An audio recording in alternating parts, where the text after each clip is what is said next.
Hapa ni Kaole, tunatembelea mradi wa mteja wetu. Angalia, anajenga villa. Hizi ni apartment na nafasi.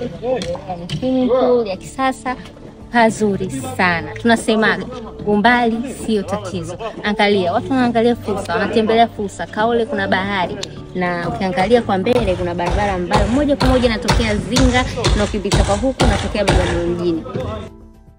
Mabosi, usichezee nafasi. Angalia fursa, kamata fursa. Karibu tukuhudumie.